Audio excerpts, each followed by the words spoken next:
Hello from Saranda, Albania. We just had a windstorm and it just did a bunch of destruction. We get a lot of wind coming over the mountain.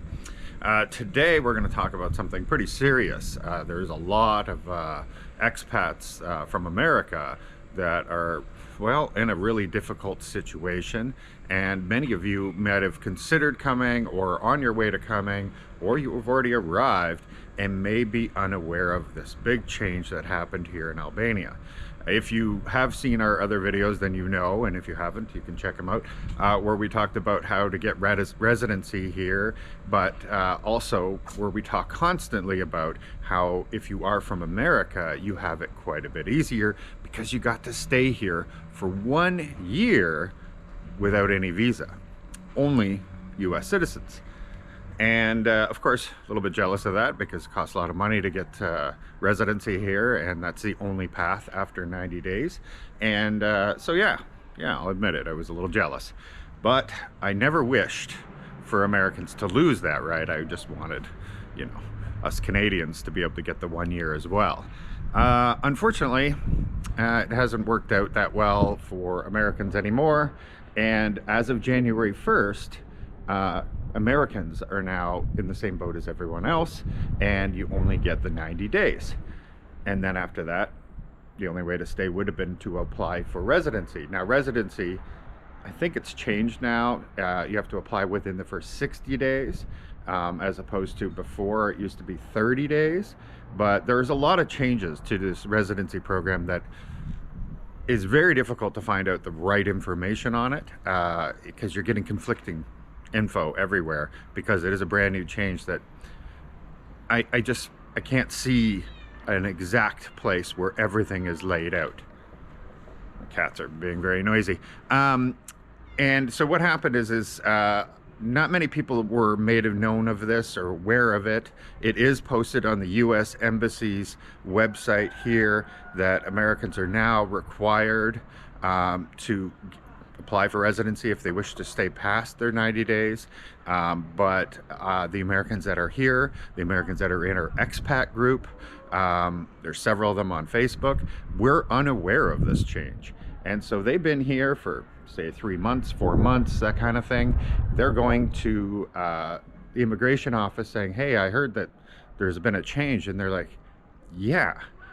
And you're actually breaking the law right now. If you try to leave the country, you're going to be in a lot of trouble because you've overstayed. And, you know, obviously, for good reason, they're pretty upset by this because they didn't intentionally overstay or anything like that. When they arrived, it was 1 year. And now they're being told that you're already in non-compliance with their laws. So very, very difficult. And there are people, like I said, that have just arrived or planning to arrive in the next month or two, and we're planning to stay for maybe 6 months or a year, and that is all gone now. So if you are from the United States, please keep in mind that you do have the same as everyone else now. It is only 90 days. I'm not sure what to do for the expats that are already here, since immigration is literally just telling them that you are going to be in a lot of trouble when you go to the border. So all I would probably recommend is you write your US Embassy and you explain your situation, and, you know, they'll work out, you know, something for you. I'm pretty sure that American Embassy still has a lot of sway with the government here, and obviously common sense should prevail. If you are here for the last 4 months, I can't imagine there isn't a workaround for you in order for you to exit the country. So yeah, that's the situation here. So if you are considering coming to Albania, it is still beautiful. This is winter right now. I'm in a t-shirt. You know, this is a beautiful place to be, but please keep in mind that there was these big changes that happened January 1st. I believe some of them are positive.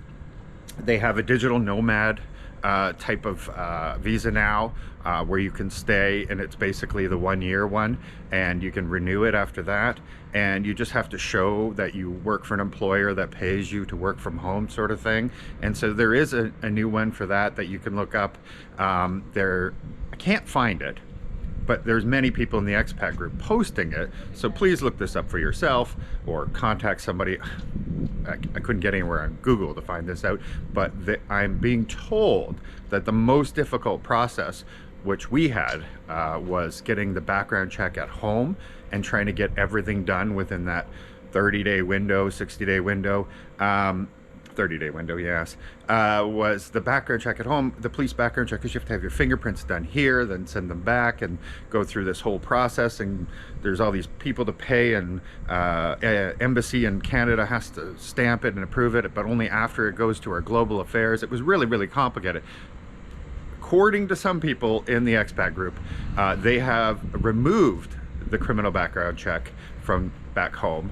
And if they've done this, I assure you, it's not because they don't care to know if you're a criminal or not. They are probably part of some kind of database that covers most countries, so that they don't need you to do that anymore. They can quickly, with a few keystrokes, figure out if you have a background, a criminal background at all. So that's probably why. It's not because they just don't care.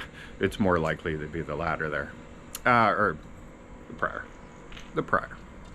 Anyway, so if you are from America, you are here, get a hold of your U.S. Embassy, and if you are considering coming here, please be aware of these changes, and don't get stuck, you know, where you think you're following the laws, but unfortunately you are not. So that's the big update here. I know it sucks for a lot of people that I know here that are from America. They're in a really, really big bind right now.